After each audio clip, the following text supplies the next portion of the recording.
Okay, could everybody see the screen still? Yeah. Yep, perfect. Yeah. Lovely, and thank you. And the react button's popped up as well now, so. Lovely, perfect. And I see a few people are beginning to join. Hi, Jerry. I can't see your lovely face. I would like to see it if possible. I see some other people go join the call. That's great. Thank you very much. Lovely. I've started early, hoping that people will also be joining the call early. Please feel free to take part in the Slido that's on the screen, just a bit of fun. But this Slido, we will use this code, this link to lots of questions throughout the webinar. So please just hold your phone up to it and it will take you to that first question about Christmas decks. When we start the meeting fully, when hopefully everybody joins at 1, we'll then flow into the full meeting. Hi, Simon. Thank you.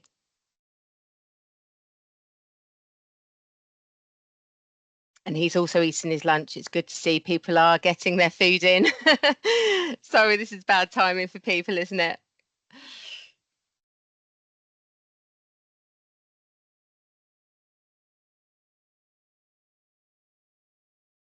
Isn't it called the graveyard shift? Directly after lunch. Yes. Oh, is it? Oh, Yes, goodness. the post-lunchtime slump. When Oh, you no. have something to eat and you just want a little rest. Well, hopefully we don't send everybody to sleep in this workshop, please. Hopefully it's really interesting and dynamic for people to be engaged in.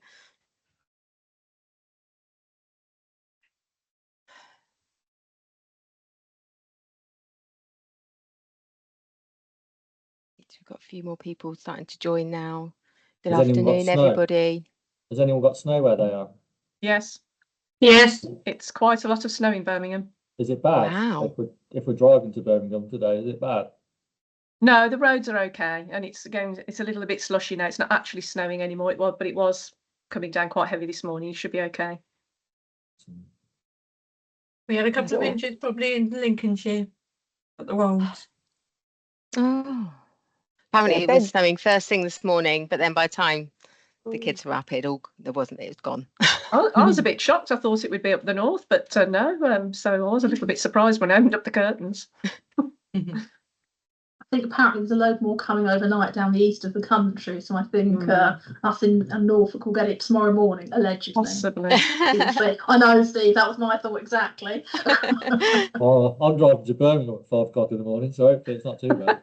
Well, I'm saying I'm meant to be driving to Stevenage, but if I open the curtains and there's any white snow, that's it, I'm shutting the curtains. That's it. Good afternoon for those that are joining. We're going to start the meeting in about a minute's time.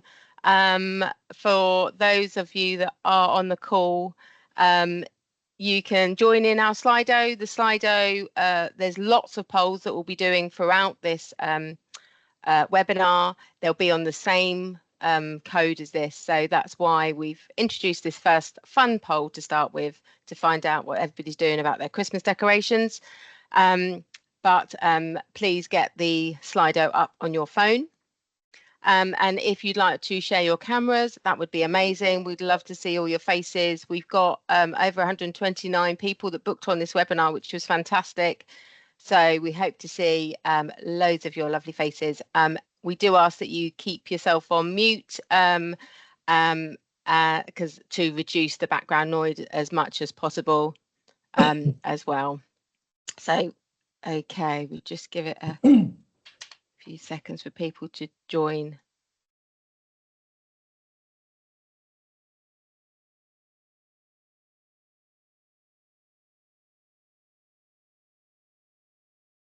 See if people are just joining now. Perfect. Right, I'm going to get started because we've got a very tight agenda. Good afternoon, everybody. My name's Nicola Fowler.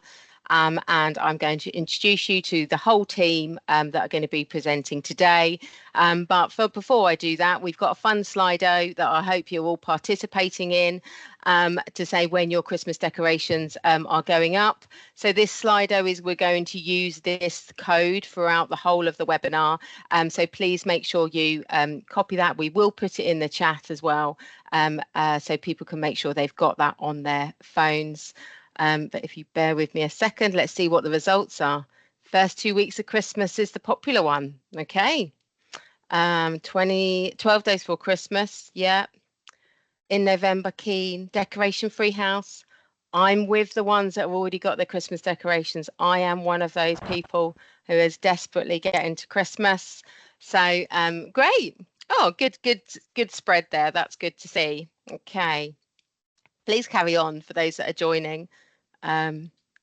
Right. Okay. So what are we going to cover today? These are the people here on the call. Myself, Jackie. If you'd like to give us a wave, she's on the call, and they'll introduce themselves later on in the agenda. And Maria and Steve. Hello. Perfect. Fabulous. Okay, what are we going to cover? So the first hour is we're going to provide just a welcome and then setting the scene for you, giving you the current ESR position for the East of England. And then we've got some fabulous organisations that are going to talk about what they're doing in their organisations. So it provides some really good insight and hopefully be some inspiration ideas for you. Then we'll go to coffee break for 10 minutes. And then the second part of the webinar is the importance of gearing up, all about why is it important to embrace the change and be part of this gearing up. What do you need to gear up?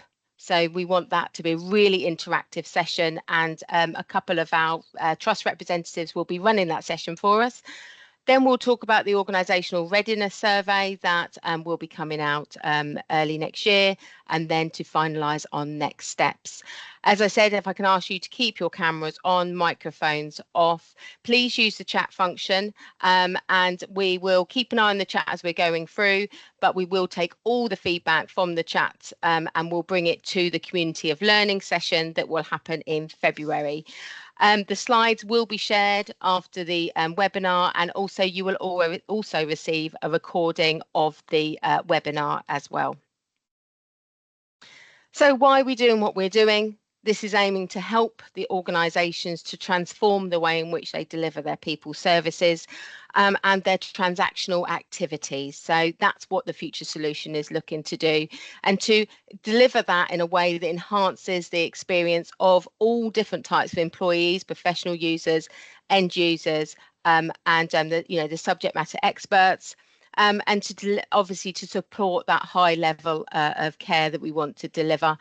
And we want a solution that delivers, not only helps you to deliver the current challenges and addressing those challenges for today, and make most of the opportunities for the future. So we're in the procurement stage of the procuring that future solution. We are now concentrating in this first box. So what are we doing now until late 25? So is from your as an organisation perspective, it's about getting ready for that new solution. And that's really what we're going to be concentrating on today. And then the other two stages obviously is about more of that preparation work. When we know what that solution is, there'll be more that comes, and then we're going to the implementation to go live, and that is currently targeted for 27 to 30. All organisations are expected to be on by 2030. Now I'm going to pass you over to Jackie. Hi, lovely. Thank you very much. So with a programme of this size, as you would expect, there's going to be a need to clearly define roles and responsibilities. Tom Simons, the Chief HR and OD Officer for NHS England, and Leah Chapman, who is the Head of HR and Shared Services for the NHS BSA, launched their strategic message earlier this year in July, and really focus on the activities needed to be undertaken by organisations. At the time, Tom stated, meeting the challenges and opportunities in healthcare in 2030 and beyond will involve working beyond any existing organisation boundaries, overcoming barriers and transforming our workforce systems. So as you can see from the slide there, it's been clearly laid out responsibilities. NHS BSA are procuring and delivering the new future workforce solution as directed by the Department of Health and Social Care. They are looking to improve user experience and also continuing to work with organisations to optimise the current use of ESR to enable a smoother transition. NHS England will support organisations with their business needs and the change requirements of standardising policies and processes, and in addition will further support organisations with key dependencies needed for the future solution. This could include standardising workforce data, operational standards, data quality, etc. NHS England will also support the development of career pathways and transforming people services. So turning to the organisation's responsibilities, we're really asking organisations to take action now and start to prepare your people for the benefits the future solution will bring. Optimise workforce solutions, including ESR, and plan your transition to self-service, improving the digital capability of your people and streamline local people processes and look to improve data quality. Next slide, please, Nicola. So where to start? This action plan is built around the 4 key pillars of transforming, optimising, improving data and keeping engaged. The plan outlines actions to be taken in the next 24 months. A focus on the 4 key themes will enable your organisations and your people service leads to prepare to successfully transition to the future solution. There are a number of ongoing readiness activities for organisations to carry out prior to the go live. This is illustrated in the action plan. So, for example, developing governance for transition, developing wider plans to transform your people services and workforce culture, agreeing and implementing effective establishment control, which is jointly owned by HR and finance, implementing manager supervisor self-service capability will help to reduce central administration, and undertaking a full workforce data cleanse and applying the new workforce data standards when launched next year, as well as setting up local engagement channels and ensuring that you regularly engage with us as regional engagement leads, and meet and agree a collaborative approach for digital transformation with your ICS. We're going to be revisiting the action plan later in our session today, and this plan is likely to evolve as the programme progresses over the next 24 months. Next slide, please. So why act now? Well, it's important to start preparing now so that you, your people and your organisation can gain the maximum benefits of the future solution. Under transforming, start to establish your local government's approach, agree a shared purpose and provide clarity of your organisation's journey and common goal. Look at reducing risks and enabling faster and safer growth, and develop your approach to a smoother and potentially easier transition. Increase workforce skills and embed the digital mindset and develop those digital skills of your workforce, increasing the ability to gain maximum benefit from the future solution. Next slide, please. Optimising. Reduce central admin time and identify opportunities to fully optimise the functionalities of the current ESR system. Things like manager self-service, employee self-service, exit interview, flexible working requests, etc. There's several of those. Improve the experience for staff and managers to prepare them for the future solution. Improving data. Improving the quality of your workforce data will really help make more informed decision making, and it will also improve the data quality for national reporting. It will support improvements in productivity by reducing time spent seeking correct data and correcting errors. For example, the Woven report, which is the workforce validation engine, the data that is used for the Woven report is a monthly snapshot extract from live electronic staff record. The ESR Central team extracts specific fields that have been agreed between NHS England and the ESR Central team. And also organisations should look to align with the new workforce data standards due to be released early in 2025. Next slide, please, Nicola. And so finally, lastly, keep engaged. Keep engaged with the ESR transition programme, support collaboration and sharing skills and knowledge, and ensure that you are part of the programme as this develops here in the East of England. Thank you. I'd now like to hand over to my colleague, Anne Corbin. Thank you, Jackie. Good afternoon, everybody. I'm Anne Corbin, Regional Head of Workforce Culture and OD, and the SRO for this programme in the East of England. Next slide, please. So there can be absolutely no doubt in anybody's mind that this is a major transformation programme, and our approach here in the East of England is to establish our governance structure to enable and support all the organisations going through this transformation in the next few years. We are really fortunate in the East to have 4 chief execs from organisations within the East of England on the National CEO Advisory Board, together with CPOs, CFOs and CIOs. And to enable us to benefit from this and to support this programme, we'll be establishing a regional transformation steering group where those colleagues will join us, together with an invitation that will be extended to engagement and collaboration network reps and CPOs, CIOs and CFO representatives from each ICB. And I'm proud to say the East of England is leading the way in adopting this governance approach. The group will steer the regional approach via its ICBs in readiness activities. It will review and advise on risks. It will support the overcoming of barriers to that readiness. It will really encourage optimising the existing ESR solution and maximising technology to achieve efficiencies and cultural transformation. We're proposing that leads will be identified for each of the strategic pillars that Jackie talked about earlier: transform, optimise, improve data and engage. And we're planning to hold our inaugural meeting in February 2025. In addition, we are keen to ensure that we can support operational workforce and workforce transformation leads by establishing a community of learning. This group will be focused on preparing for the future NHS workforce solution.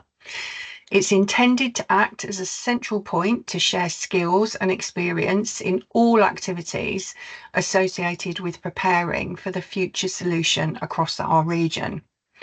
You are very much invited and encouraged to join this community of learning and have the opportunity to help us shape this community over the coming months.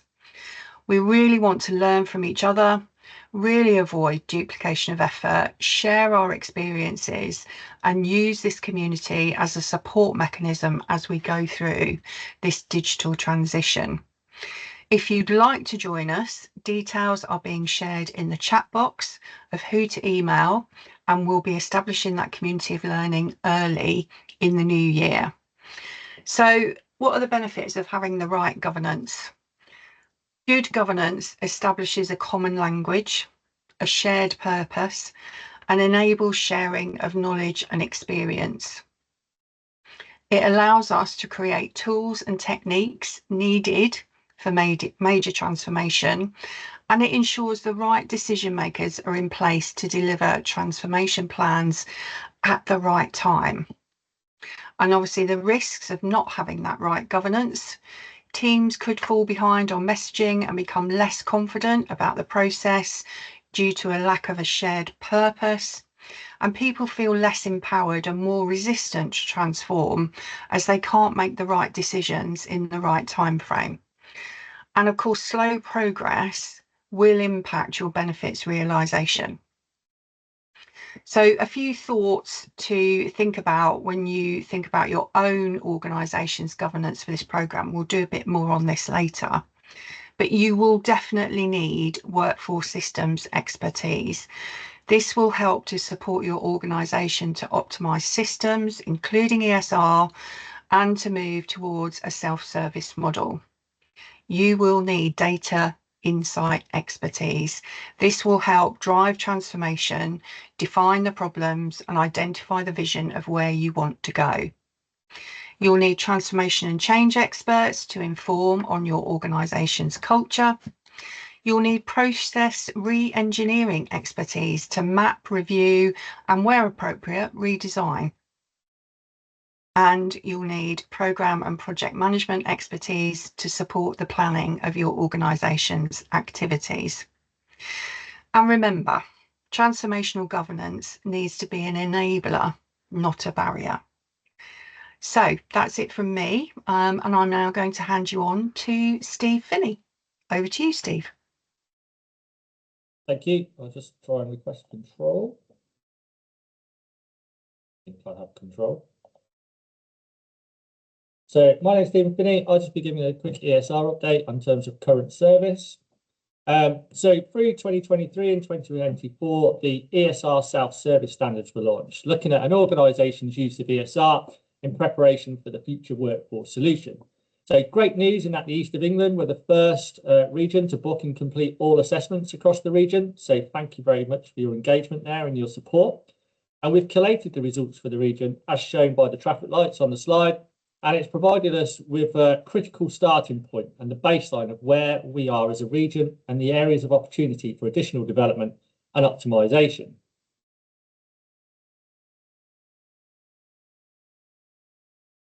We've used the information collated to produce a standards review, looking at the key topical areas at a regional and ICS level, which have been shared across various networks within the region. And I'll talk a little bit more about later as well. And we've got the ESR, or the wider ESR monitoring report, has been developed to identify further areas of optimisation and ways to enhance the end user experience. And we have worked as well to improve the current standards assessment for 2024-2025 and have begun to go out to organisations to book these sessions in. So the standards review for 23-24 gave us an idea of where organisations are in relation to the number of a number of the standards. So all organisations use employee self-service now, as you'd expect, because it's the sole method for accessing payslips.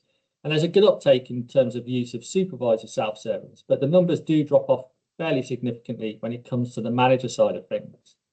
OLM, learning management and establishment control are all used by over half of the organisations in the region, as is the recording of appraisal dates. And we've seen an increase in the number of flexible working requests as well over the last 12 months.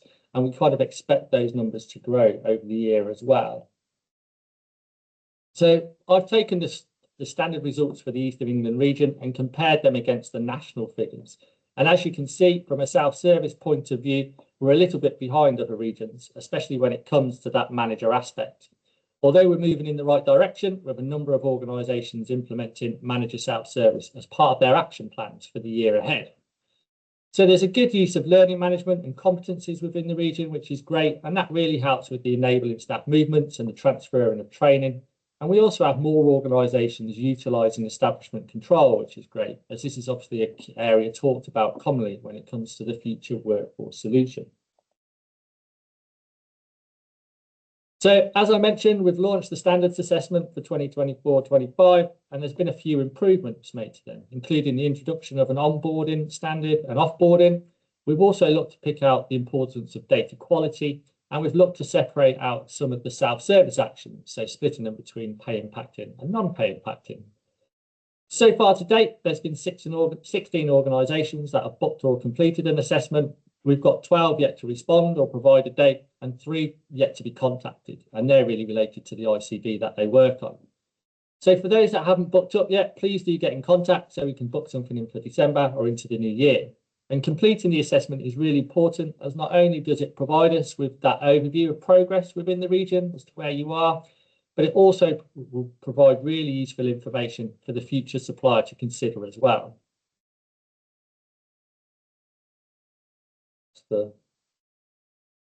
So I'll just hand over to Maria, who's going to talk about how, as a region, we've supported within the Midlands and East over the last 12 months.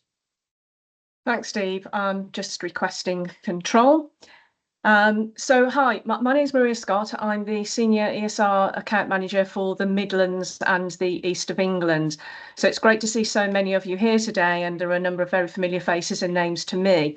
As you know, Steve has been working in the East of England as your Functional Account Manager for many, many years. And you know, the team as a whole have done a number of sessions. We've taken different approaches, and what we decided to do in 2023 was to take a slightly different approach.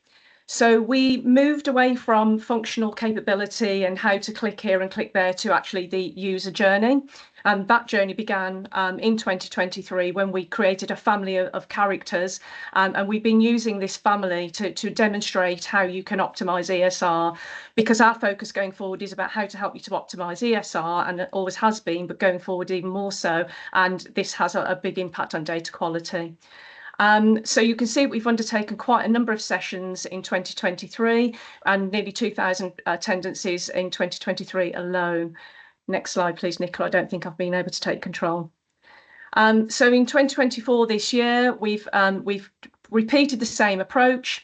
We've got 17 bite-sized sessions which cover a number of subject matters, and they're always then followed up and supported by our implementation advisor drop-in sessions. And I'm sure a number of you here have already attended those. You'll see that the numbers are already pretty healthy again, and we will continue to take that approach. Next slide, please, Nicola.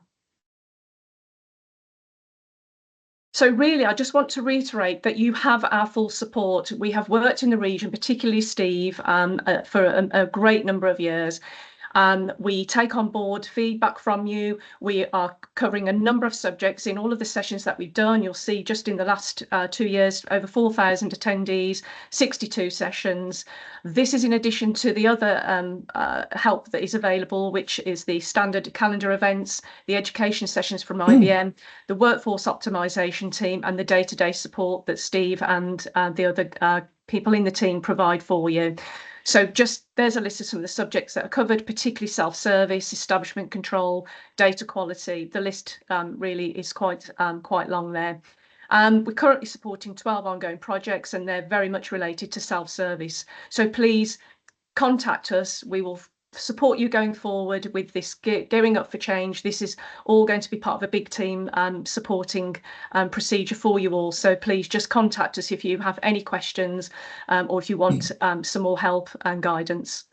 So I'm going to hand back to Steve. Thank you, Maria. I have just got a little bit to add to that slide, just hot off the press really this morning. So we have recently sent out a feedback form with regards to the user journey approach that Maria's just discussed, that was taken over the last year. We've only had 40 responses so far, but there's an average rating of 8.5 out of 10 with regards to attendees enjoying the sessions and finding them useful. So if you do have received a link to complete that form, please complete it, because it will shape what we do for the coming year as well. Okay.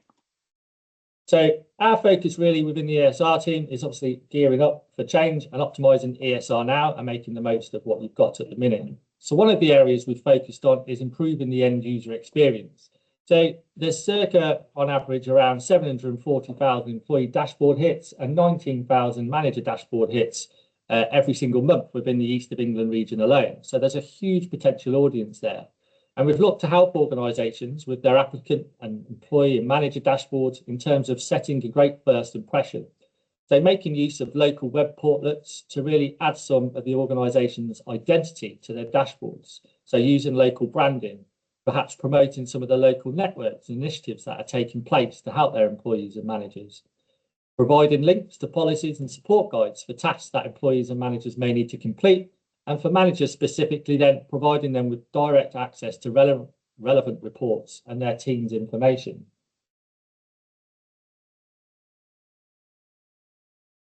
The dashboards and the portlets can also help with the promotion and the communication of new areas of functionality that you might be looking to release.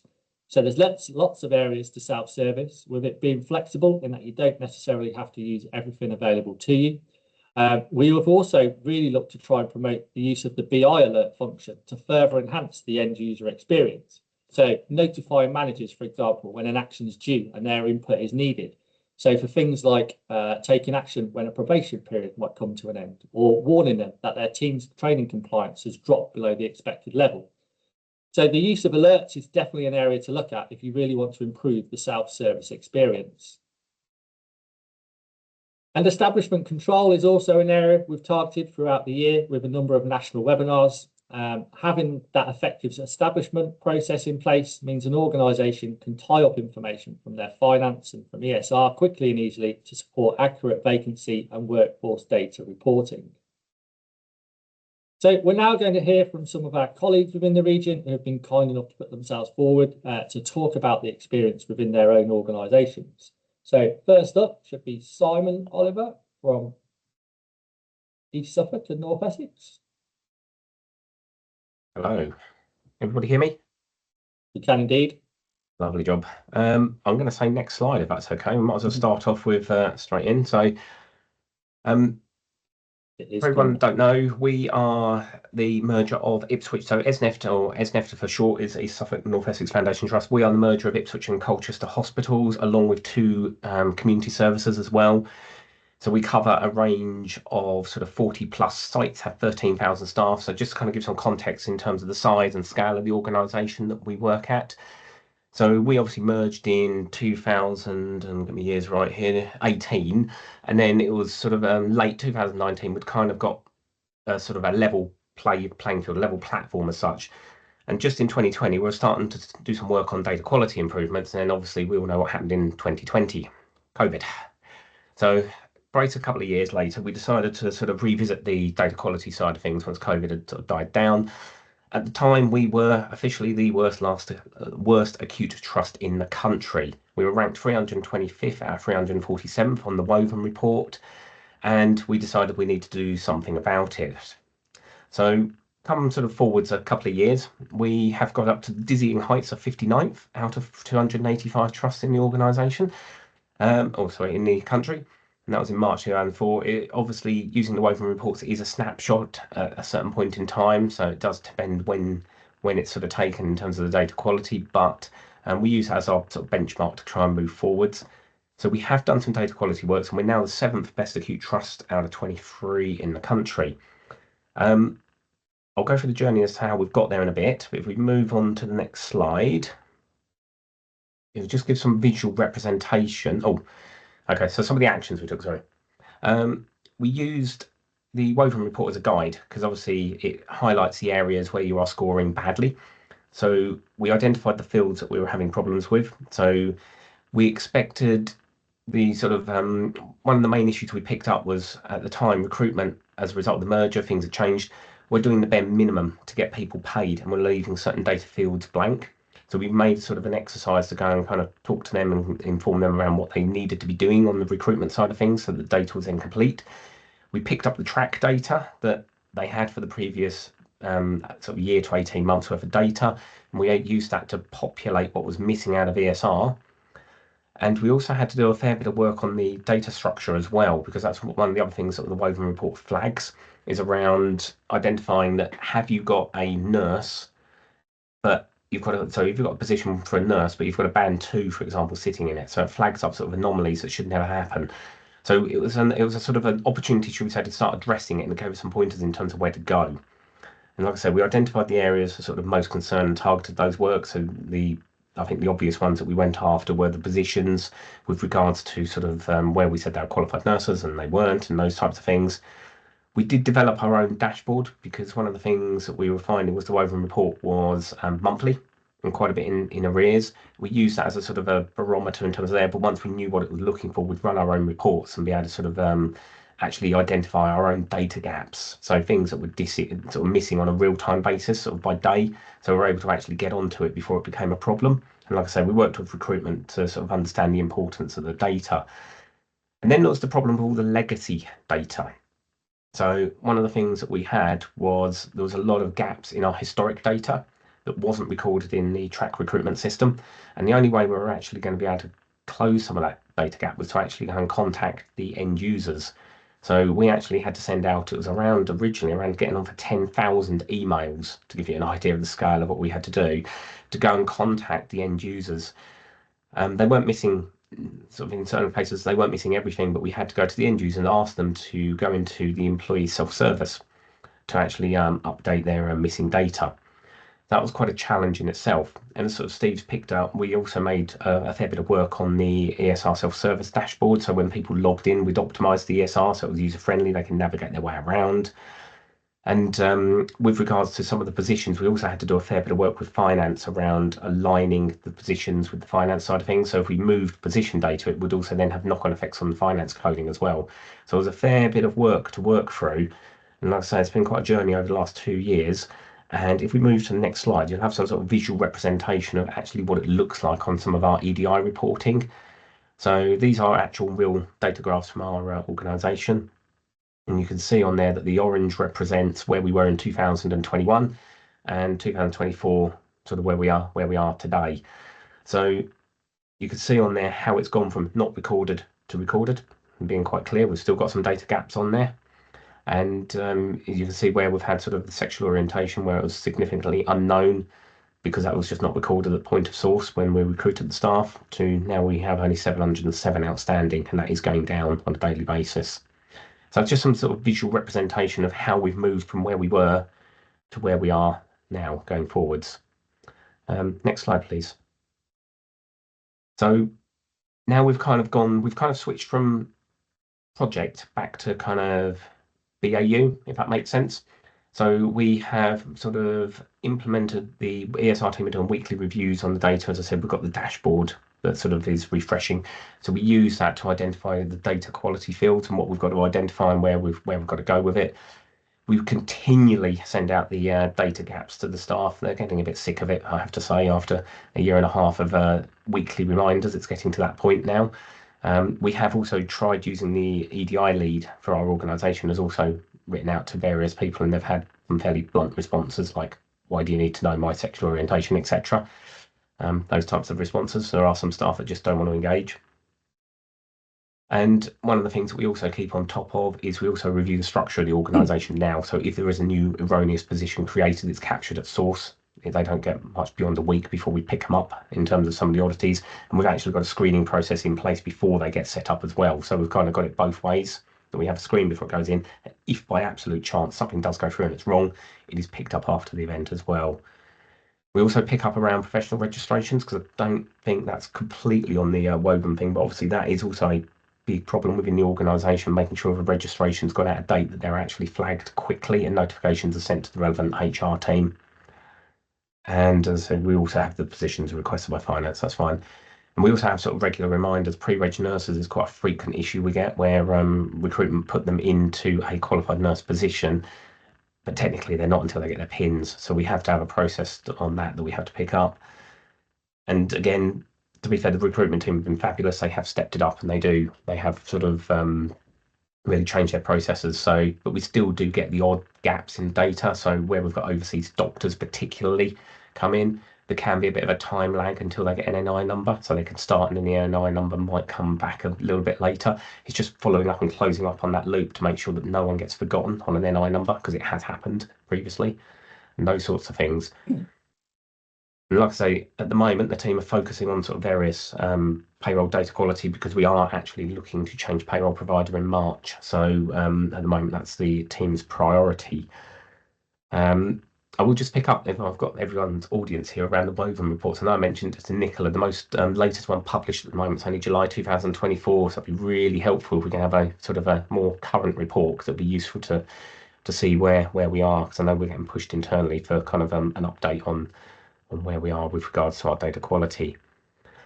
That's been our journey.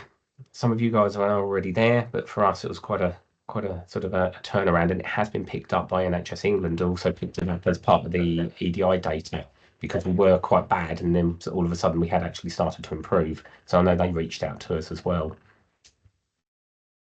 That's my presentation. Thanks, Simon. That's brilliant. Thanks for all the info. I think there's a question in the chat for you, if you want to go into the chat, and then you can answer that within the chat. Next up, we've got David DeLille from North West Anglia. David? Yep. Thanks for that, Steve. So let me take you through our establishment control journey.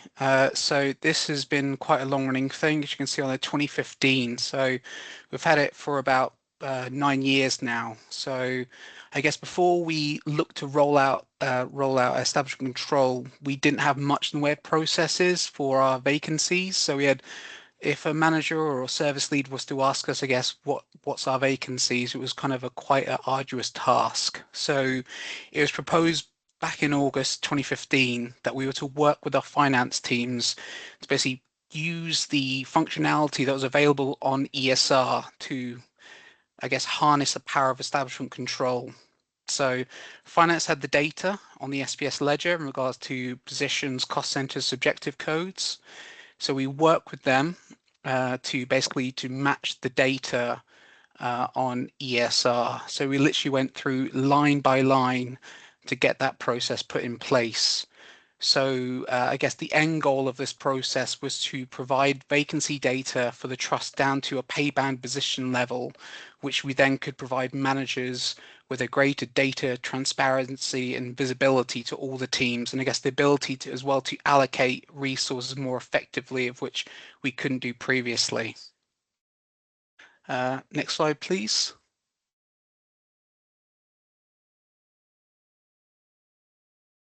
So the initial setup, as you can imagine, was quite arduous. We're starting at ground zero. We had no knowledge, no information, I guess, prior to this project in regards to how to do it. So using data and details, information provided by the ESR central team in regards to how to use the establishment control on ESR, we worked, as I say, with our finance teams to look at what we had on ESR, look what was on the finance systems. So we pulled their data down and basically matched it line by line.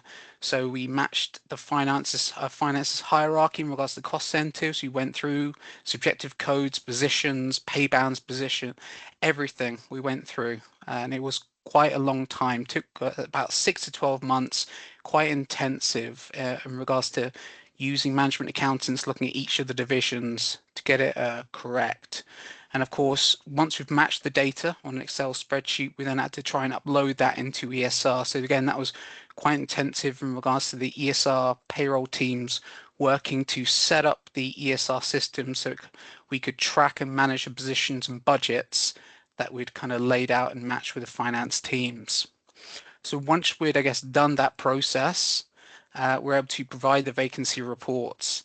But of course, the issue then is the next step. Once you get it set up, it's how do you then maintain that control, the accuracy that you'd built from that initial kind of groundwork. So what we do now, we've basically created a cycle each month. So the finance team sends a monthly data extract, which shows any budgetary changes by cost center, by subjective code, not down to the level of detail we would like, which would be position number. Unfortunately, the finances team's SPS system doesn't allow for position numbers. But we go through, we track it as best as we can with our bucketed posts and cost centers. We then update the changes in ESR. And from the data that we update within ESR, we produce staff and KPI reports, which are then sent out to all the managers and budget holders for review. So once they've had time to review the data, they then meet with members of the finance team to discuss any adjustments, change that need to take place. So finance team will then update the SPS ledger. And then, of course, the cycle then continues to then produce the new report for the next month, making us aware of any future changes. And I guess it's over time that becomes more embedded, and it's now just kind of a natural process that we do every single month to keep it maintained. Next slide. So of course, as with anything, there's benefits and there's also drawbacks. So the biggest benefits, of course, which outweigh any kind of drawback, is the data transparency and visibility. So prior to using establishment control on ESR, we had nothing in regards to vacancy control, reporting, anything. So as we've had this now for about 9 years, when we initially rolled out reporting, it was at a trust level. We didn't give much information away, but now we're doing it monthly reports down to cost center, pay band, position level. We're able to match things so much better now that we've had the time to kind of use the system and kind of get used to the processes of updating and maintaining. And with that, of course, we're able to more accurately allocate resources. So of course, if an area's got too much budget for healthcare support workers, we can then say, move the budget over here or move to a band 5 level, depending on, I guess, on how it looks. And of course, the biggest thing is about projections, which of course is a thing with the NHS workforce plan as well. We're going to be in the next 5 to 10 years with an aging workforce. So we're able to look at the age of our staff, look at our vacancies, see which areas are going to be hardest hit over the next few years. So it's been really, really useful. So of course, as of any system, any kind of rollout, there's going to be challenges and limitations.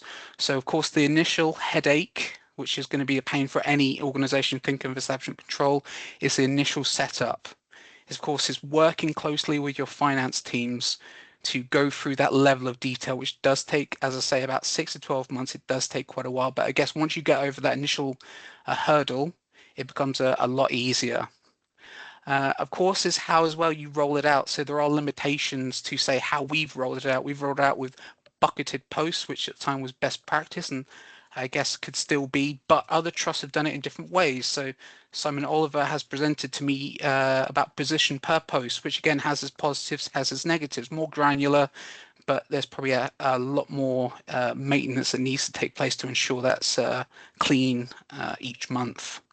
And then of course there's ongoing maintenance and audits.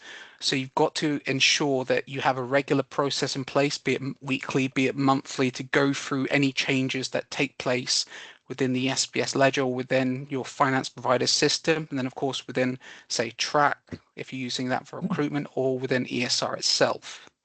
So I guess as of anything, it can be a headache, but overall, establishment control has been a real benefit and a real bonus to our organization. It's helped us out no end, especially with workforce planning and doing the annual plan that we have to do each year. So yeah, that's me. Thank you. Thank you, David.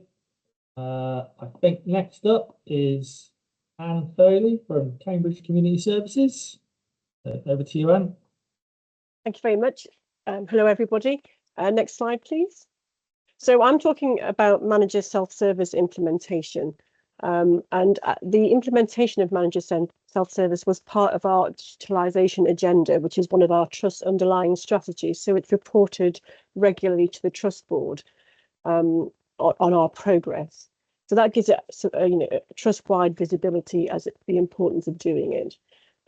We spent a lot of time as we started implementing, talking to the teams that would be important to make sure everything happened, and we changed the pathways of how we worked. There was some reluctance on the part of some of the finance, workforce information and our OLM colleagues about giving managers access to do things in ESR all by themselves without some overlying governance to it. So we spent a lot of time looking at the process, and this is before the East of England started doing the sessions. So it was actually quite hard to find some of the process that would need to put in place. So we did work with one of our colleagues in NHS SBS, who are our payroll provider, and he helped us with the training packages that we put together. And in doing that, we got some additional support from him just to review how the processes worked. We did set up a project team, as you would expect, and we managed that through our ESR steering group and reporting to the exec programme board. Again, so that we had visibility and our leadership team could help us if we got stuck with anything and make sure that teams were engaging with the process. So we process mapped the new processes against the old and produced some draft guidelines. And we decided to go for levers and contractual changes first.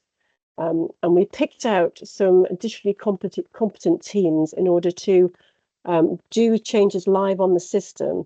And then we updated the guides accordingly as we've identified issues or questions that they had. And that was very helpful because when we came to launch it, we had people saying, this is brilliant, it's well worth doing. And they were people in the clinical services. So it was a much stronger message than anybody centrally saying that message. So we, I suppose we started in September 2023 with the pilots. And then from October, we started briefing sessions for the whole trust. We did it in 2 blocks. We launched it with the briefing sessions, and then we had weekly drop-ins for managers to come in to the drop-in session and actually make their changes live with support. So we did that between October and March.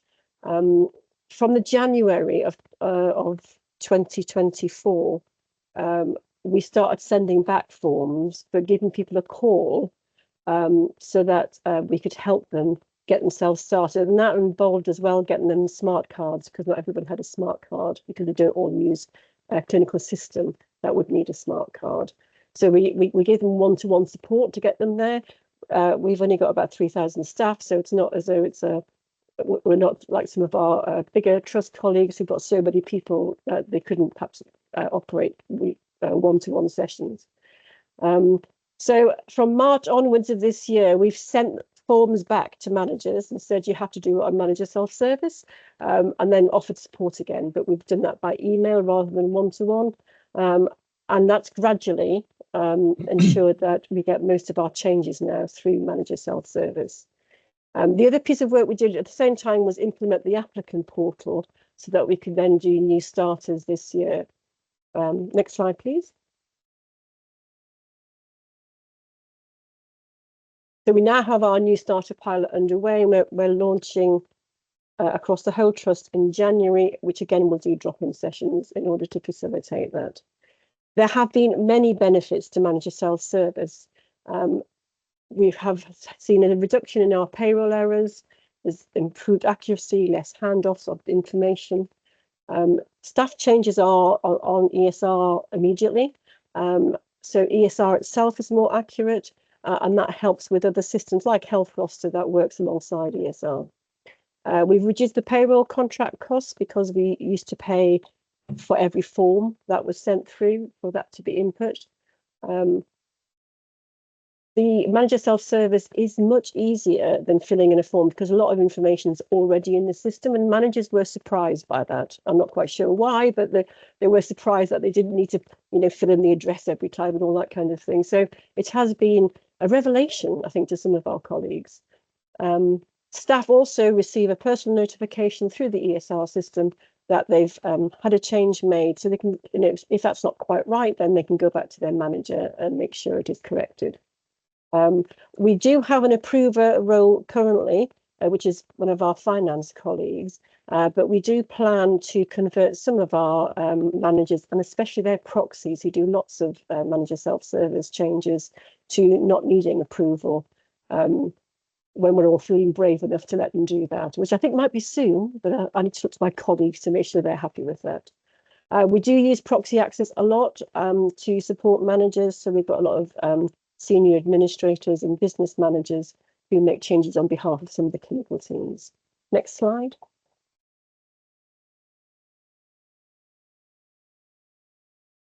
There's a few downsides. So one is if you've got a future change in ESR, you can't make another change in manager self-service. It's not a big issue, but it is something that you might think, oh, well, we're not going to bother then, but it is worth pursuing it. You can't use for maternity leave, but we are working with NHS SBS on a digital process to instead. You can't obviously use it for doctors paying changes. And then for new starters, we've identified that managers can't input the recruitment source. So we have done a change request for that. And they also can't put in reckonable service because we would, from the 1st of April, we're using ESR to calculate annual leave, and they need the reckonable service input. So we have to look at a workaround around that as well. But whatever you might think about some of the issues, it's definitely better than the old Excel forms. And I would say 9 out of 10 managers and their proxies prefer it. Thank you, Anne, for that. That was a really good update. I think on to the final one. So save the best for last, Anil. Thanks, Steve. Okay, are you Conscious, Anil, just to give you a bit of a time check. Sorry, we're running a few minutes behind. Oh, I'll be as quick as I can. Thanks, Nicola. I'll put my quick voice on. But hi, Anil Attry. I'm the People Digital Senior Program Manager here at the BLMK ICB, with a focus of working externally with our partners across the ICS. So you may have heard of this, but this is our People Digital program that we're working across with our partners. The partners were on the first slide. So I'm just going to focus on some of those points listed there and the initiatives being worked across our region. So the first one is the ESR optimization assessments. So that's improving the way we use ESR and exploring additional functionality with possible interfaces and using self-service.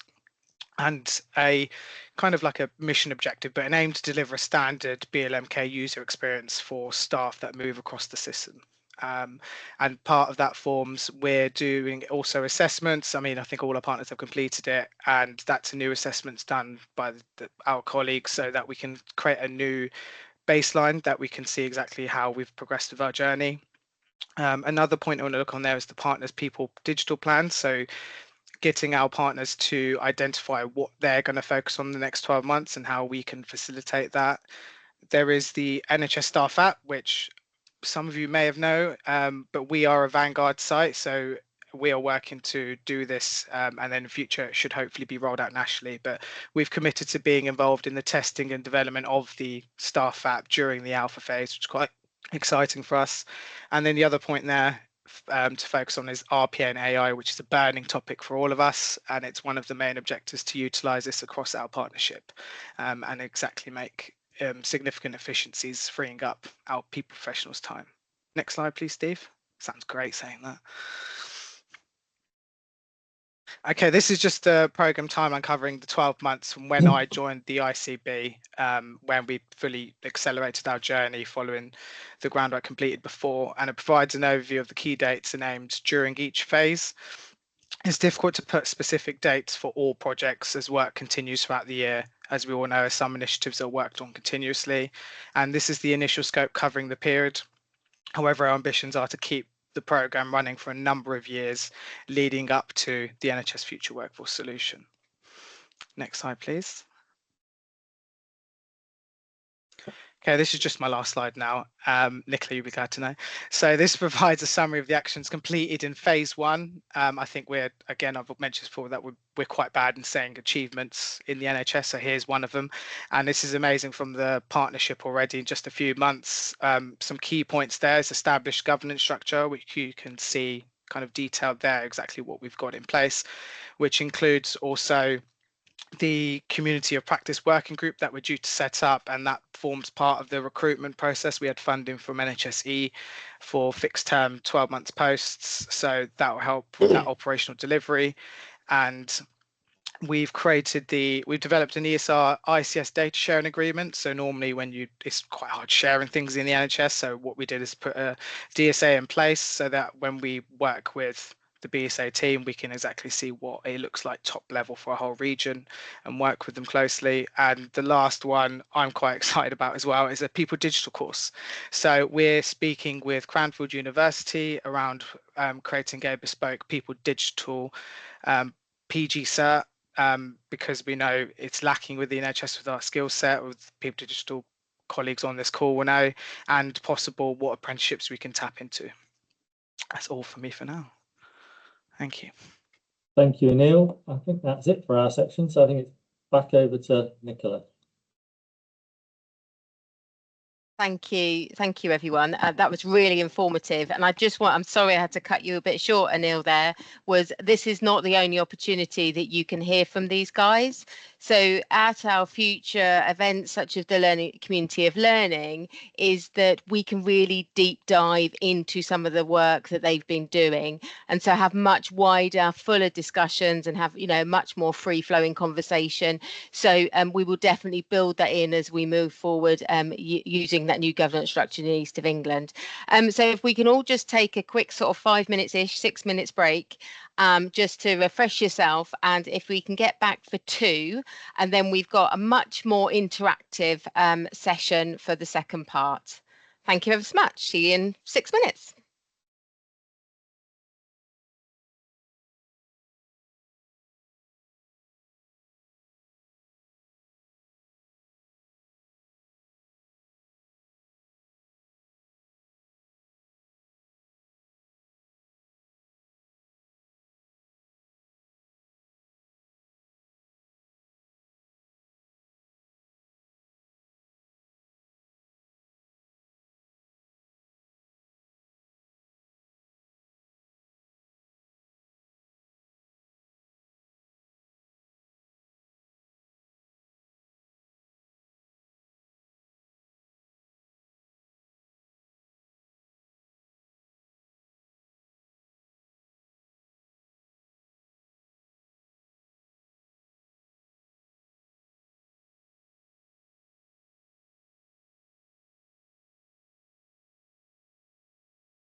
Steve, you still have control of the screen.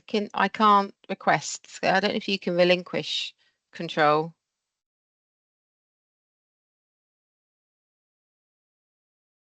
No. I haven't got control anymore. Okay. Yeah, I couldn't get control myself. I've got it now. No, I've got it now. Thank you. No, that's perfect. Everybody should be coming back. Give it a minute just to come back. Hopefully everybody's had a chance to boil the kettle and get a cup of tea or coffee. Something like that. Yes. Just trying to get through my big jug of water. Oh, Lisa, do you have a question? No, I was just trying to put my thumbs up to the cup of tea, just so you knew I was back. That's good. I'm glad. Thank you, Lisa. I forgot what buttons do which. Doesn't bode well for this, does it really? No, you're whatever you did, it's perfect. That's absolutely fine. What we'll do though is we will get started. Okay, so once my screen works, I'm going to pass you over to Jackie, who is going to talk to you about the importance of gearing up and managing change. Jackie, over to you. Hi, great, lovely, lovely. So hopefully you've all managed to get a break. And for anybody who's new and has just joined us this afternoon, I'm Jackie Dixon and I'm the Workforce and OD lead here at the NHS East of England. And I'm the programme lead for this programme in the East of England, working closely with colleagues in BSA. So moving on to the next slide, please, Nicola. So continuing our theme for today of gearing up for change, be in the driving seat and manage your change. This is going to be critical to the successful transformation to the new future workforce solution. Everyone here today, I'm sure, well knows how challenging implementing change can be, even if the outcome of that change ultimately has a positive impact on the individual and the areas they care about. The impact of not managing change effectively can be significant and may have a detrimental effect on the planned speed of change. There may be greater levels of resistance to the change. Your organisation might not fully realise the benefits of the new solution and miss opportunities, particularly around that wider transformation to digital services. And I'm sure that many of you are familiar with the Kubler-Ross change curve, which is a very trusted and reliable tool that can be used to understand the stage where people are when they are going through a major or significant change. Next slide, please. Understanding the scope of culture change is imperative to the success of not only adopting the future solution, but also moving your people services from being transactional to transformative, and by adopting a self-service environment within your workforce. The emphasis needs to be on the workforce culture to free up the resource for people services to become transformational. We understand that a change in culture to a more self-serve environment is not easy and can be daunting. And to make this journey less strenuous and most effective, a culture shift approach is recommended. One of the ways to identify your organisation's current culture state is by using a change impact assessment. Engage with colleagues to help them see the what's in it for me. Communicate the value the improvement is bringing by creating an engagement and change network. You'll then be able to use this information to identify your desired behaviours, micro habits and perceptions as part of your future culture vision. Using the NHS People Promise themes of we're always learning and we are a team as part of your plan, you'll be able to measure progress to ensure your culture shift activities are working correctly, and as an organisation, you're heading in the right direction to your future culture state. In preparing for the future workforce solution, culture change and culture shifts are really important because it will improve colleague experience. The future solution is an enabler to help you deliver on those priorities. The earlier you start, the more time you will have to achieve more.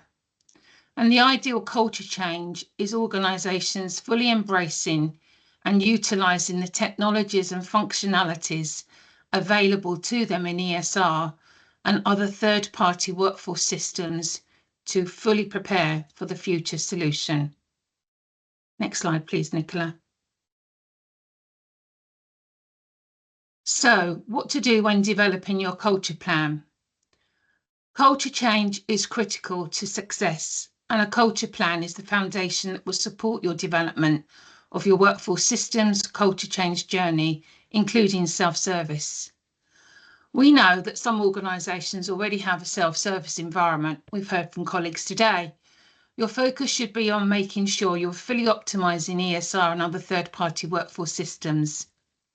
In relation to developing your culture plan objective needs to align to the wider objectives in the Future of HR and OD report and the NHS long-term workforce plan, including all the key actions needed to start the steps to shift your people services towards focusing more on added value activities. Your culture plan should be aligned and embedded into your organisation's people digital strategy outcomes, not created independently. Your people digital strategy will be focused on improving the digital competencies and maturity on the use of your workforce systems, including ESR. If you do not have a people digital strategy, consider having conversations with your CIO and digital team within your organisation or ICB. As mentioned before, the themes within the NHS People Promise, we're always learning and we are a team, are the most relevant as they consider the level of continuous learning with your people and adopting a team mindset, which will help to foster a culture that works for what you need. Your people will need to learn how to use the future solution for themselves to fully adopt the new platform and new ways of working. We will need to transform our workforce services to meet the needs of our people and the communities we serve. The future solution is that key enabler in allowing organisations to move their workforce into a self-service approach. People services will then be able to focus more on those transformational activities. Next slide, please, Nicola. So, tools for managing change. I'm sure some of you may have seen this before, but NHS England has set out the methodology of agreeing a shared purpose for transformation through the NHS change model. A shared purpose is not a nice to have, but it's a critical driver of success in organisation performance and change. This is detailed in the action plan I highlighted earlier.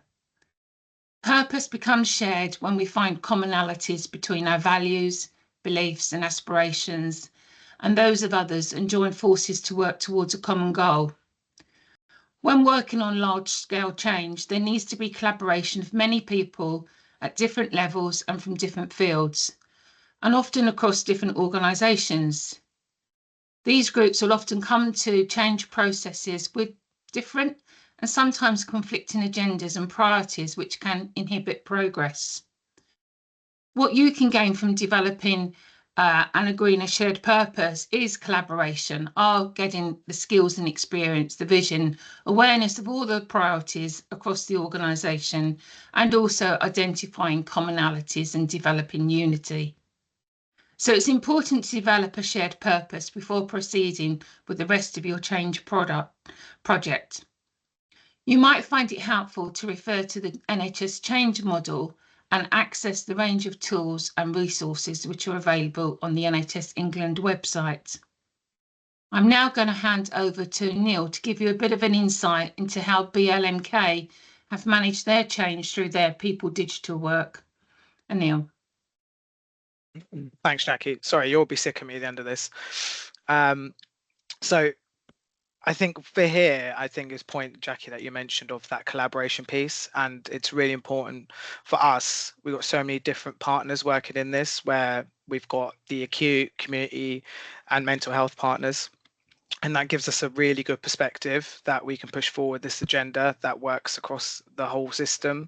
And that collaboration piece and sharing amongst our partnership is how we are achieving that success so far, and hopefully continuing, and listening to the ambitions they wish to achieve and how we can help them, I think is important, rather than it coming, we creating a strategy and it's them just taking it on board, which we know wouldn't help. And looking at external factors, I mean, we've all seen the Darzi report, and we can take aspects of that, of just us being back in the dark ages really with digitalization, especially within people services, where focus is mostly around IT services and how they digitize, but the focus is in, for us, people digital. And also where we've got that community of practice working group that we're looking to set up soon, and the aim is to obviously work through those issues and share skills and experience into then the ICS People Digital Board that's been established for a while, so we have an oversight of the delivery and identify areas of further collaboration that might come from that. And I think it's a good route for escalation for anything and barriers that may be there, because obviously we'll have then senior colleagues that will also be leaders and directors attend the ICS People Board.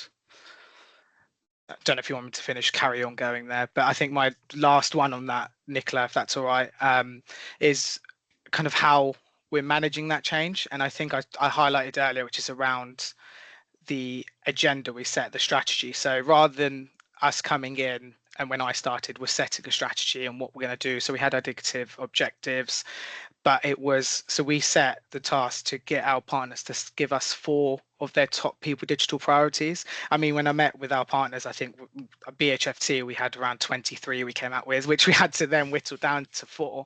But the point is, it's what they're working on and they know will sit with them, because they all have different targets and they all have different, again, we say they're on different kind of different types of trusts, so it's exactly what they'll benefit from. And an interesting note, and the whole purpose of this is, of a total of 20 priorities that could have been identified, 11 have actually been only identified, so it just shows the commonality we have and the whole point of that collaboration piece. So we're working together, avoiding duplication and sharing knowledge and best practice. I think that's our key motto for it all. That's great. Thank you very much for that. And thank you for sharing your insights there. We've actually got a next Slido request here for you. Should be live now. What are your top tips for managing change? So if you could just enter some things in there, that will be live for a few more minutes yet. So thank you for that. Yes. Yeah, we've got some coming in. I love that top one. Yes, I do too. It's great, isn't it? Get out into the organisation and hear what's important to them, rather than developing the change agenda in the room. Absolutely, absolutely critical to engage. As we said at the very beginning, one of those 4 key pillars, that engagement and hearing from people.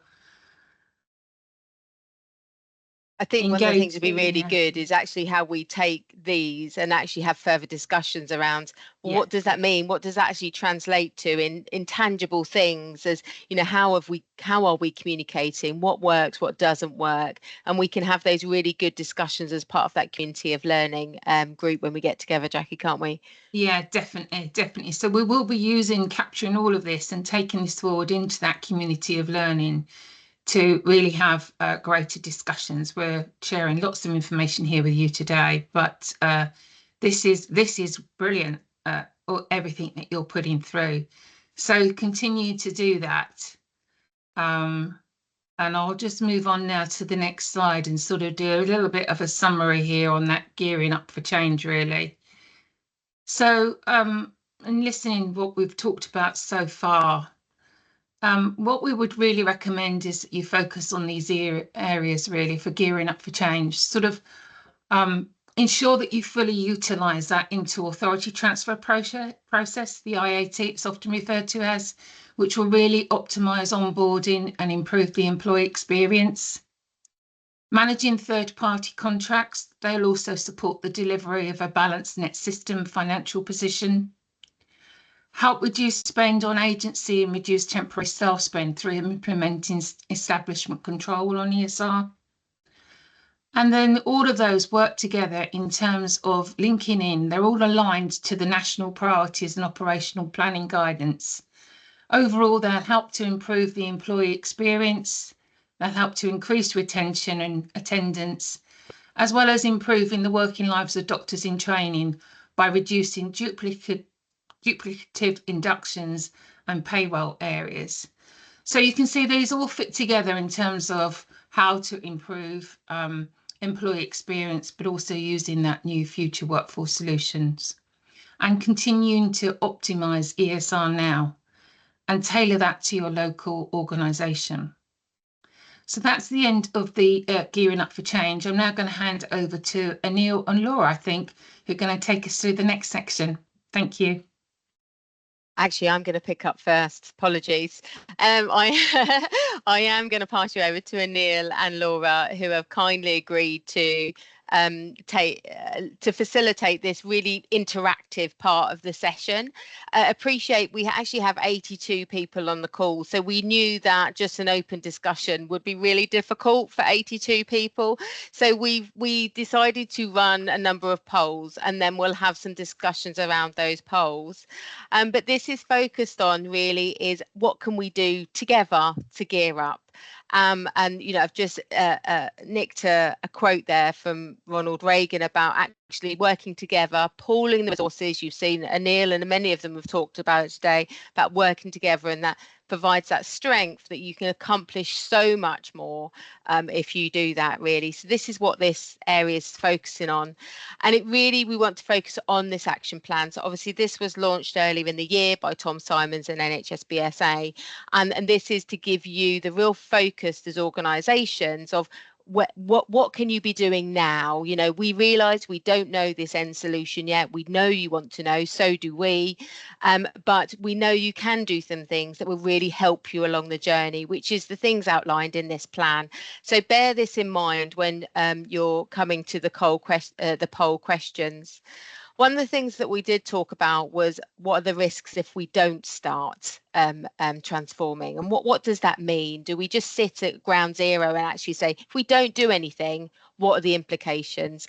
So I just want to talk about it in terms of the 4 different pillars. So in terms of transforming, Anil has spoken quite a lot around, and Anne talked about the importance of governance and how we can ensure that we implement the governance to enable change to happen.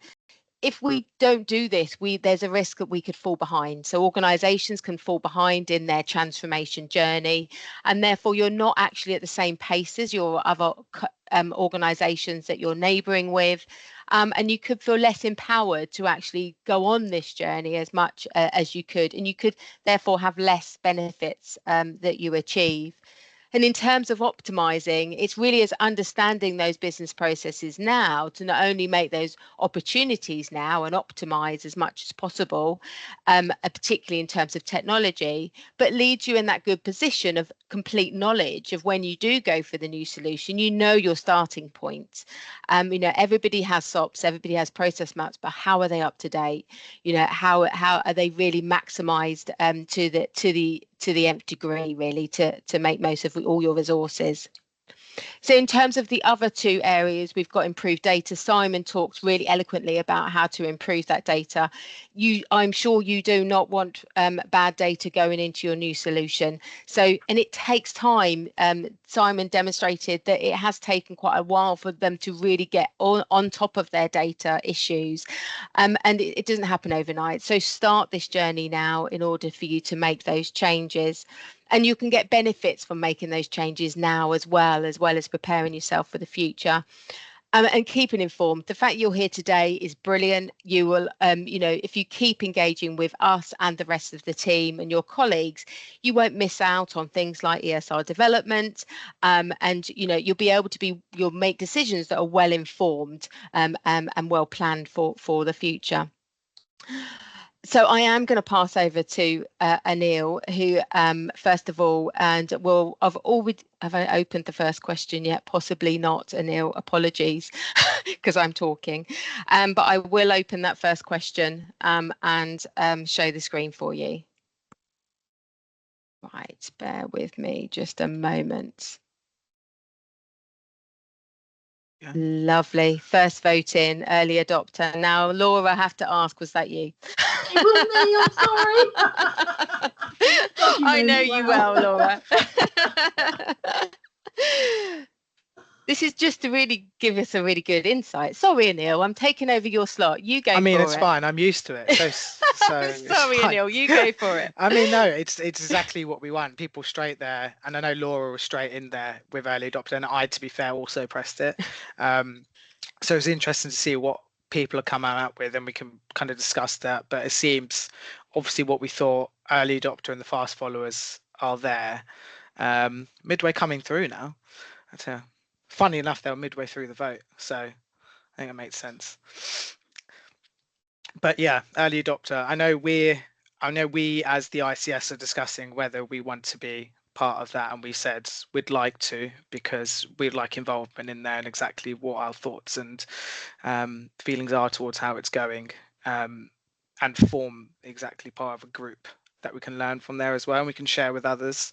And I think that's exactly what those fast followers would learn from. They'd learn from the lessons learned of the early adopter and then go forward with it. Tail end, it's good to see that it's near the end of 2%. So I think we'll take that. I don't know if there's anything else you want to add, Nicola. No, I think this was just to really get a bit of a sense from the region, is that, you know, where is the appetite, and actually if we've obviously got a big chunk, nearly 50% of early adopters. That's great. Actually, we've got some really infused people in the room, really encouraged organisations, a great opportunity to work together, share, you know, support each other, actually to be really well supported. Liz. Yeah, hi. Sorry, I always volunteered to be an early adopter because often money comes with early adoption, which is why I pressed it. Do we know if there will be support with the implementation of the new system? In terms of financial support, I can't confirm if there is. No. We're too early in the stage at the moment. We've obviously with the bidders, that all the bidders will have their own a transition implementation plan with different things attached to it. When we get closer, we'll understand that a lot more. We have identified the sort of roles and responsibilities that potentially organisations could look to take or look to have, and that's gone to the advisory board and the CEO board, but it's just there at the moment as just discussion points, and that will come back into the bidding process. Thank you, Liz, for raising that though. Thank you. I'll open the next question, Neil, if that's okay, and pass over to Laura. Wonderful, thank you. So yes, Neil and I are doing a bit of a double act today. We're sharing the questions between us and going backwards and forwards. So we're going to start with some more multiple choice questions now. This is around the organisation action plan pillars we've looked at around transformation. So can you rate yourselves on how ready you feel with the actions outlined in the transformation section? So 1 star is not started, 5 star is all actions complete. I'm going to give myself a rating somewhere in the middle because I've sort of done a bit, but not everything. Wonderful. Looks like most other people feel that way too. So it's sort of not completely unstarted, but you know, getting there. I'd be interested to hear from the people who've put their 5 stars and their all actions are complete. That would be really good to hear what you've been doing and you know, what you've progressed so far. So I don't know if anyone would like to volunteer and pop their hand up to talk us through that. Or pop it in the chat, up to you. I can't see anyone's hands at the moment, but oh, wonderful. Yeah, so we've got an average score there of 2.8. So yeah, it looks like most people are sort of halfway through doing those bits there.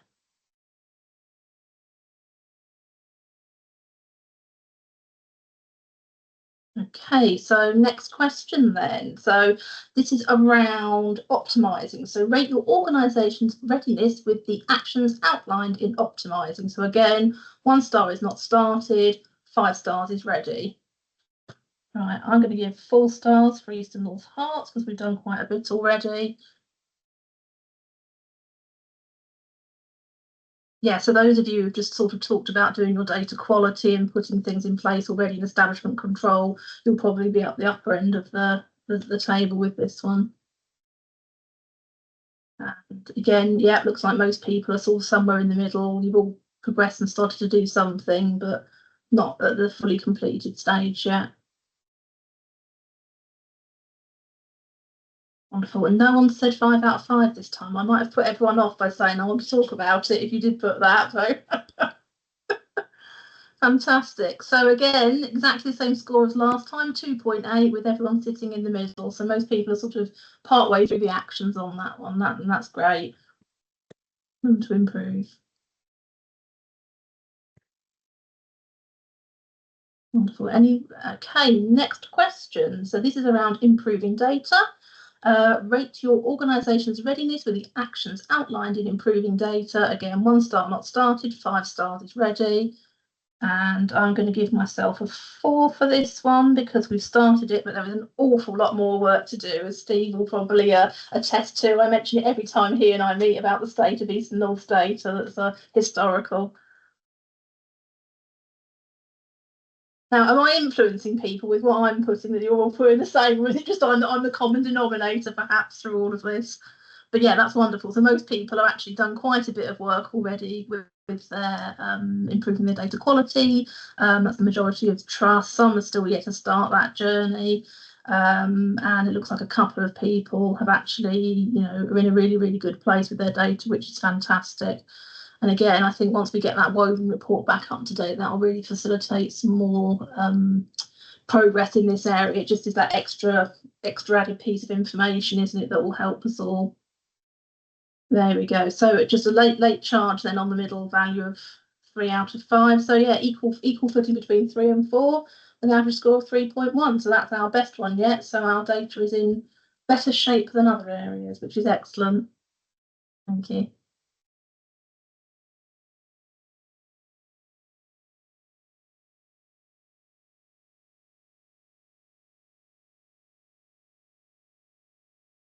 I have activated the next one. Well, Sorry, there seems to be a delay on my screen. I have activated it. Let me try again. Let me turn it off and on again. Doesn't want to, does it? Let me try again. There you go. There we go. That's it. Keeping engaged. Fantastic. So this is our last one out of the 4 pillars. Rate your organisation's readiness with the actions outlined in engaging. So for me personally, I'm going to probably I might put a 3, I think, for this one. I feel like I've done a few bits and bobs, but not a lot. Might even be a 2, to be honest, but don't want to show myself up too much. Wonderful. So I'm hoping yeah, all of you have joined the mailing list. If you haven't, that'll take you 2 minutes to join the mailing list for us. And I've met with lots of you out there, if not happy to, and obviously you all know Steve and Maria. So I would say this one's a lot focused from just a feeling is that is a lot more potentially could be done around working together as organizations, as systems. Some systems are really, really good and doing loads of work. Some are not so much. So that's where I thought, I don't know if that's reflected across the room. People feel that's the case or not. And also, I think the fact everyone's here today shows this group of people are engaged, so that's fantastic. You definitely get an extra point for that. Wonderful. Okay, so the scores have settled now. We've come out in the middle. Number 3, average score of 2.5, so it is lower than all the other ones, but yeah, so a mixed bag here, but no one has said they're fully complete. Wonderful, thank you. Right, I'm handing back to Anil now. Okay, thank you. Right, so this next one is, what are the key changes for your organization in moving forward on the action plan? So, I mean, it's a free text box, so please let us know what your thoughts are.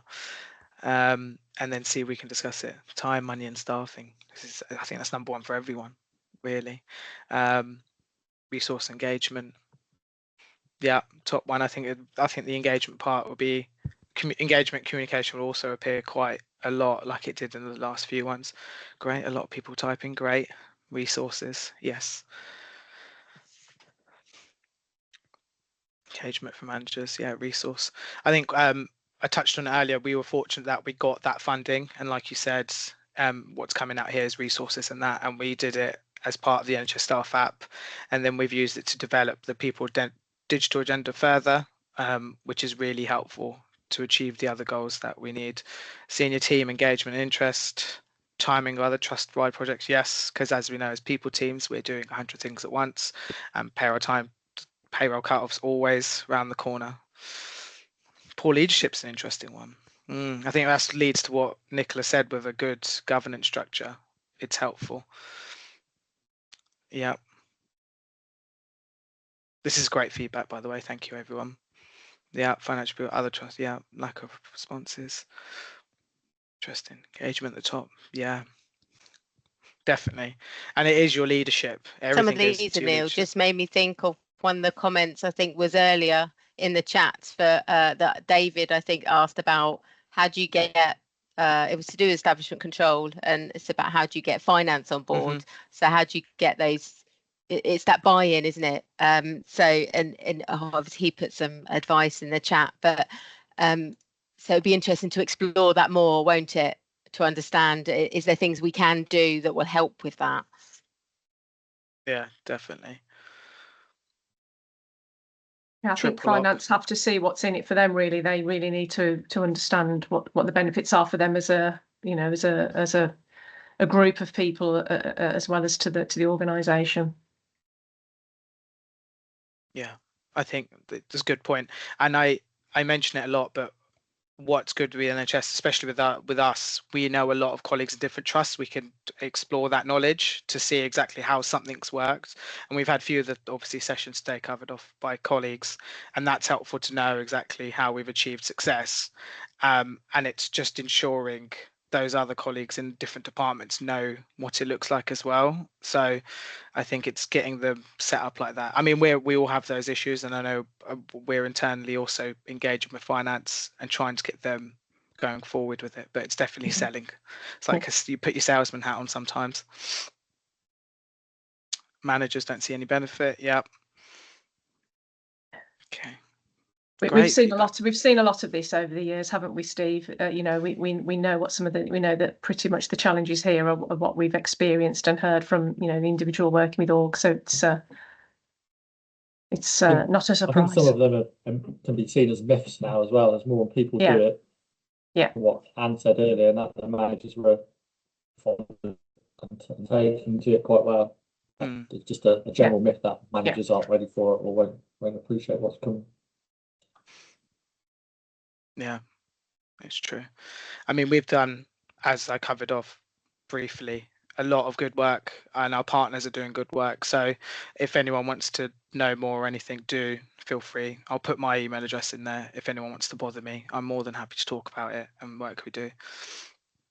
Thanks, Anil. We often across in our region, when we're working with, you know, organisations that want to roll out piece of functionality, we always try to put them in touch with others that, you know, taken the plunge and have made a success. So that'd be great going forward. Great. Okay. Do you want me to roll with the next one, Nicola? Yeah. Okay. Should be up. Yeah. The signal was a bit bad. I don't know if it's, I'm struggling with signal for everybody else, but there we go. Yeah, it's there. It's good. Perfect. It's there, yeah. What can we put in place to support each other? Group therapy this sessions. This one's a word cloud answer, so it'll only take one word at a time. So if you're going to put 2 words, make sure you put an underscore between them. Otherwise, sometimes it doesn't come up. I like the engagement sessions like this. And I think, Nicola, we spoke about this when you showed this and the governance as well. And exactly that. Great networks. Do you know, there is so much expertise in the region. I speak to so many trusts. Steve, Maria will do exactly the same. And we hear of fantastic work that is done across the region. But the North doesn't know what the South is doing, do you know? So it's actually, I think, like, we want to create this environment to enable this sharing, you know, because it's great to see that this is the engagement sessions like this is coming up as a good thing to do, and hopefully with a community of learning, obviously that will be fine, but we want more of this to happen. If anybody wants to speak, please feel free to, you know, to share as well, verbally as well as on the poll. I think for me, this is the most important one of our questions, because this is the bit where we can work together, because we've all said about the lack of money in the previous questions. So this is the one where actually we can use each other rather than, you know, spending money. We can use each other as a resource. So I feel like this is quite an important place where we can lean on each other and try and progress things without that financial burden in place. Yeah, I remember seeing somewhere in the chat today, I'm sure it was you, Anne, from CCS, about offering to share your project plans, your guidance, your stops.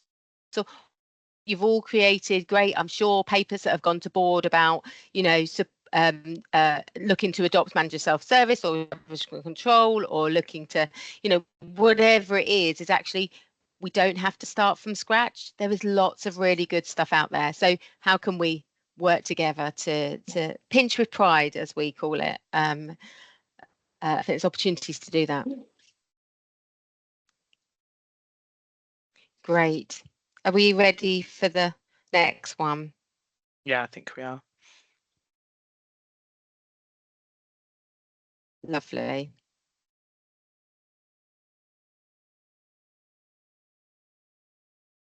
Okay, what regional/central support could help organisations? So I won't answer this one, Nicola. I'll just wait to see what people tell us.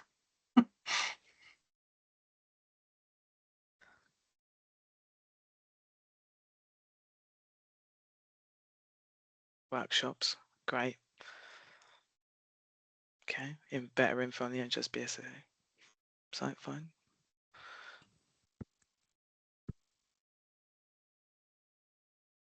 Interesting platform to upload local solution. Really good points. Really good. Yeah. Yeah, not reinventing the wheel. Great stuff.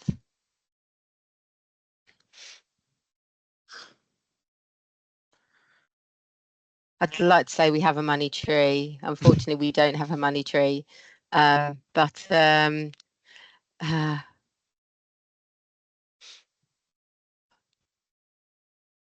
action plans, step by step.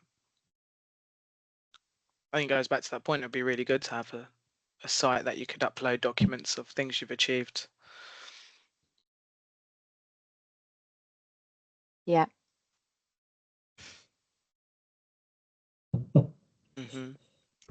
All good points.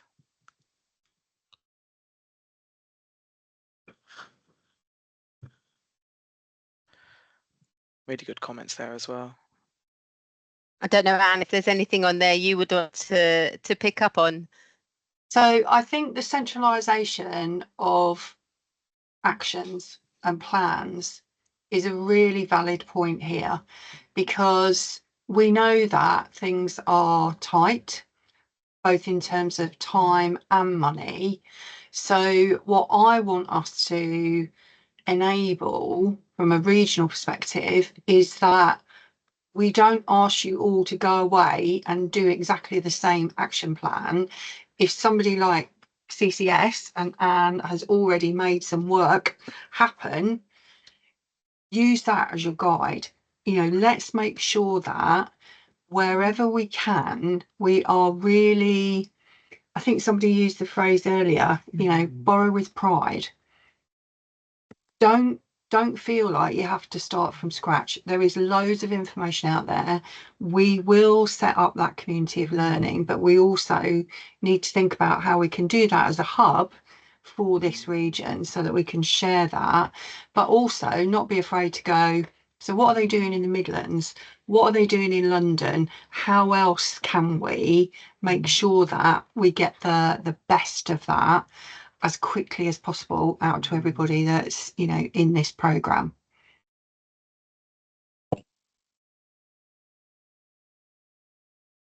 Yeah, definitely. A lot of it be making sure the right people are there as well. There's just so much opportunity.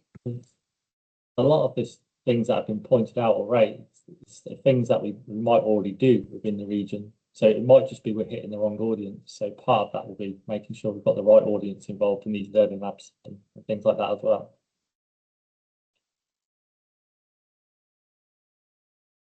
Yeah. Okay, I think we're just about done with this one. Anil, would you like me to go on to the last question? Yes, please.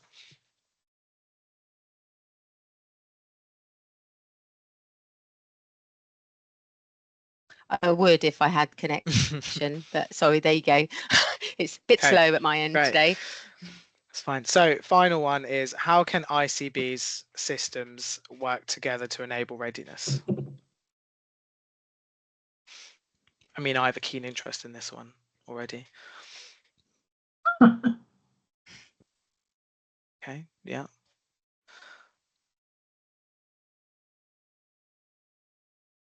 Interesting, yeah. I like it. They all want you, Anil. We I knew know. that'd be the There's case. there's not many of me, unfortunately. Share. Yeah, great. Share plans, exactly. Yeah, I agree. I saw the earlier around the futures website as well. Yeah, exactly. Huddles, yeah, interesting. Collaborate always. My mantra. It's a good point of failures. That's share failure as well as success. Really good point. Great. Sorry, Anil, were you going to pick that up as well? Yeah, I think you got a slight delay, Nicola, because you're sharing the slide. Sorry. No. But yeah, very good. Sharing the failures, because we don't actually promote that because we think we don't want those insecurities of not achieving something. But by all means, I can list you loads that I've not been able to achieve for many reasons. External factors have a big point of that, but we can work through it. You learn from it. Lessons learned, yeah. ICB start with providers, resource gap and help standardize. Good point. Share learning, great to know, share what they were trying to match or be allocated. Okay, yeah. We have other networks that are in there. I think I'm speaking obviously within People Digital. I think I'm the only one, or one of only a few, so that I'm within People Digital, but we meet with NHSE colleagues as well to talk about what we want to change, and where the landscape should be in future. And I kind of touched on the priorities before, but I think it's very much open to interpretation of exactly where we want to go. I mean, most of us would be People Digital professionals on this call, so I think it's getting more of us in the system, because people think we're only here to complete projects and tick it off when we're here all the time doing many things. So I'm definitely sharing exactly what we do. Yeah, buddy up. I think it's great. I think these, obviously we're setting up that network within the ICB. I'm conscious that we're running a little bit over, Anil, now, and I don't want to stunt anybody. We can keep feeding in people's responses. Great. But great. Thank you, everyone. That is great. So thank you for sharing those. Very helpful.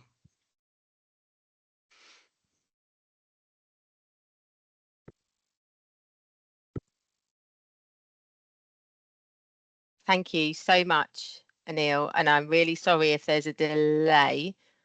Is there still a delay? A little bit, I think. Yeah, a little bit. Is there?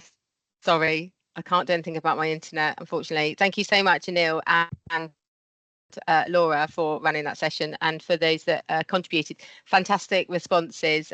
We will take all of this back into the community of learning, and I hope that we've shared the link on the chat, so please sign up to us by sending us an email to the email address, and we'll get you along to that, where we'll have much wider discussions. So I'm just going to spend a few minutes to talk about the organisational readiness survey. So the organisational readiness survey is a survey that's coming out from us, is part of the transformation space in preparation for the new solution, and it sits alongside, if you like, ESR have their assessment. This is our assessment, and they dovetail together, and that's to provide a really rich set of information that is going to be available to the successful supplier. I'm still getting a sign that says I've got poor quality, so I'm really sorry if you guys, can everybody hear me? We can. It might be easy if you switch off your camera, Nicola. That sometimes helps. I will turn off my camera. Is that a bit better? Yeah. Yeah, okay.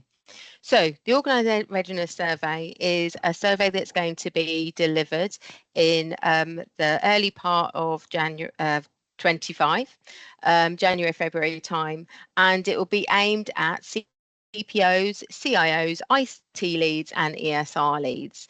And it's to provide information to pull together for a comprehensive pack of intelligence that will go to that successful supplier. So that will then help the bidders and us as BSA, help us to define what that transformation journey looks like and the implementation and transition approach for the new solution.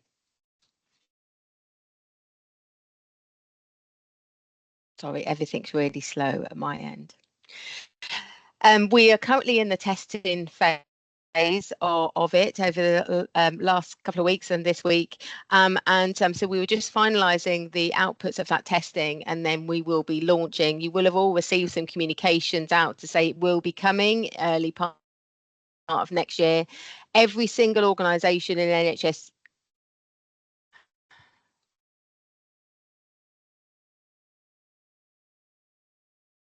Nicola, we can't hear you. We've lost Nicola, haven't we? Which is unfortunate because it's the only bit that Nicola knows Am I about. back? You are. Would it help if a lot of people went off Am camera? I back? You are, yeah. Yeah. Oh no. Right, let's see how we get on. I'm really sorry. Of all the times to break up as well. So you'll see, hopefully you can still see the slides. Can you see the slides, Steve, Marie? Yes, Yeah. yes. Can anybody hear me? Yes, We we can can all hear hear you you. and see the slides. Lovely. Okay, you can see the slides. Lovely. Okay, so it contains about 32 questions. It will open early part of next year, and the CPOs will be accountable for the completion of the survey. The CEOs will be informed of the survey that is happening, and it will be delivered via a survey engine called Snap Survey. So it's not an Excel spreadsheet or, lots of meetings. You'll have a Snap Survey, a digital solution in which you complete. And once you've complete that, and it will be, as I said before, few people that complete the combined survey from your organisation, you will then receive a download, a PDF copy of your completed survey for your own use. The survey is split up into 4 sections. We've got processes, organisation, information and technology. The slides will be shared, so I'm not going to go into a lot of detail here because I'm conscious we've only got a few minutes left to the end of the webinar. But you can see the sort of subject matters that it's going to contain. And here's some examples of the types of questions. You can see the process that we've gone through there that you'll get as a CPO. So this is the example here. So the first one is then, what are the top 3 challenges your organisation has faced when implementing digital change and transformation? So that's to give you some idea. Some sections may ask you to upload a spreadsheet with some information on, such as what third-party systems you use in your organisation, for example. So there'll be a range, and it'll be multiple choice. Some will be free text, some will be upload. And here's an example of some of the questions that an ESR lead will get there. So how many locations exist in your organisation? How many employees are based in each organisation? So some of this will be freely available to you and shouldn't be too difficult. Some you may have to do a little bit more time thinking about and sourcing that information. The CPO will receive a link, a link to the survey, an email that will contain 3 other links for them to send on to their IT lead, their ESR lead, and their maybe it's just those 2. Sorry, the links that they need, they receive, and they will pass them on for those individuals to complete their part of the survey. So, as I say, that's going to land with the CPO. It's then up to the CPO to distribute those survey links to the stakeholders within their organisation for their completion. There will be drop-in sessions, so and these will happen every week. and there will be opportunities for you to then join a session and ask us questions if you're struggling with answering a particular question, or you've got a technical issue with the survey. Then they'll have those drop-in sessions that you can join. Once then it's then completed, you then submit the survey, and that is then confirmed, and you receive that digital copy. And they're ongoing throughout this whole process. The CPO will receive progress updates on how complete their survey is in its entirety, so they will know the progress of that. And if we do have any issues around those completions, is then we the CEO will be made aware of the progress as well as the CPO, so we have good understanding of the completion rate across that organisation. And the completion will be in a short period of time, so it won't be a 6-month period. It'll be a short period of time in which you'll be asked to complete the survey, but we can't specify what that is at the moment, because that is what we're currently testing to make sure we can give you a realistic time frame in order to complete it. And what will happen then, that all is then combined into the information that's part of the ESR assessment, other information that we obtain from the NHS corporate data set, and all of that information is combined together to create that intelligence pack that goes to the suppliers. So in terms of call to actions of the organisational readiness survey, we're asking you just to mention it to your CPAs. They still have the email. If CPAs on here, hopefully you've received that email already, and make sure the IT lead, CIO and ESR lead are aware of this survey coming out. And obviously, as we're able to confirm the timeframes for that, keep a lookout for those emails, and then you'll be able to share that on. Once you receive, then use that window of time to complete the survey and submit it.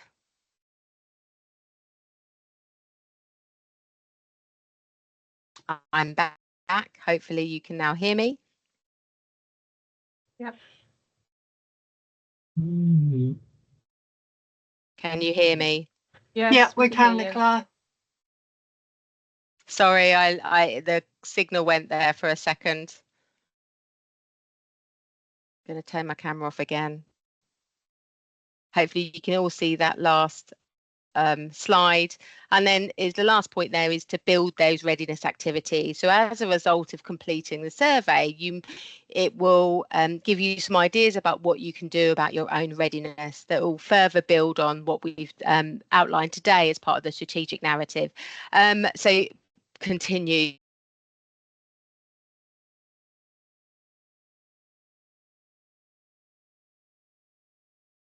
Okay, I think, yes, that's everything from me. I'm now going to pass over to Jackie to finalise the next steps. Lovely. Thank you, Nicola. Just go on to the last slide, please, if you don't mind. Thank you. So just really wanted to wrap up really in terms of the next steps. But first of all, just really wanted to thank everybody who's joined us today, particularly colleagues from trusts and people who've helped us with this presentation and talking us through the programme. So I hope that you found lots of this very interesting and informative. We really do want your involvement with us to take this forward over the coming months, and you can help to shape that very much here in the East of England through that community of learning. We haven't moved on to the next steps, but some of those areas that we really wanted to focus on was to take this forward within your organisations, have a little look at the action plan when you get a copy of these slides, try and identify a board sponsor as well to help you move this forward, engage with us through that community of learning and join us on the 25th of February, and just keep engaged with us. So thank you very much for joining us.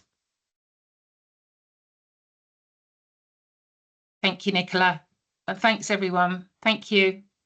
I think we've lost Nicola at the very end there, so that's a shame. But thank you all very much.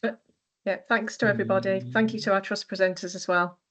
Thank you. Bye. Bye-bye. Thanks all. Thanks all. Bye. Bye. Thank you. Bye. So,